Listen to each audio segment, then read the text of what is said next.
এটা special public প্ৰচিকিউটৰৰ team এটা গঠন কৰোঁ। জিয়াউল কামাৰ গুৱাহাটী উচ্চ ন্যায়ালয়ৰ জ্যেষ্ঠ অধিবক্তা, তেখেত এই গোটেই গোচৰটোত স্পেচিয়েল পাব্লিক প্ৰচিকিউটৰ হিচাপে দায়িত্ব পালন কৰিব। অধিবক্তা ব্ৰজেন্দ্ৰ মোহন চৌধুৰী, তেখেতে এডিশ্যনেল স্পেচিয়েল পাব্লিক প্ৰচিকিউটৰ হিচাপে কাম কৰিব। অধিবক্তা কিশোৰ দত্ত, তেখেতে এছিষ্টেণ্ট স্পেচিয়েল পাব্লিক প্ৰচিকিউটৰ হিচাপে কাম কৰিব।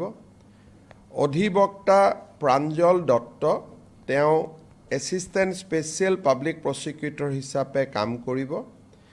অধিবক্তা বিকাশ জামাৰ, তেখেত এছিষ্টেণ্ট স্পেচিয়েল পাব্লিক প্ৰচিকিউটৰ হিচাপে কাম কৰিব।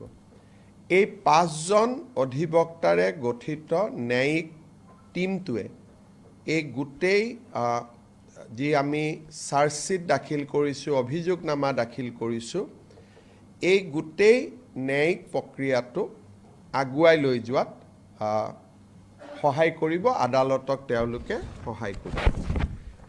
আজি আমাৰ কেবিনেট বৈঠকত জুবিন গাৰ্গৰ পৰিয়ালে জুবিন গাৰ্গ ফাউণ্ডেশ্যন বা ন্যাস খোলাৰ বাবে যি সিদ্ধান্ত লৈছে, তাকো কেবিনেটে আদৰণি জনায় আৰু এই ন্যাসলৈ ৰাজ্য চৰকাৰে 5 কোটি টকাৰ এটা বৰঙণি আগবঢ়াবলৈও সিদ্ধান্ত লৈছে।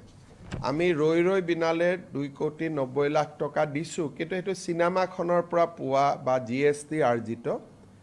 অতিৰিক্তভাৱে ট্ৰাষ্টত যাতে জুবিনৰ স্মৃতি ট্ৰাষ্টটোৱে সুন্দৰভাৱে সংৰক্ষণ কৰিব পাৰে, গানৰ বিভিন্ন ধৰণৰ গীতবোৰ সংৰক্ষণ কৰিব পাৰে, এটা মিউজিয়াম বনাব পাৰে, বিভিন্ন কামত আমি এককালীনভাৱে 5 কোটি টকাৰ এটা ট্ৰাষ্টক সহায় বা আৰ্থিক সহায় আগবঢ়াবলৈ আমি আজি কেবিনেটত সিদ্ধান্ত গ্ৰহণ কৰিছোঁ।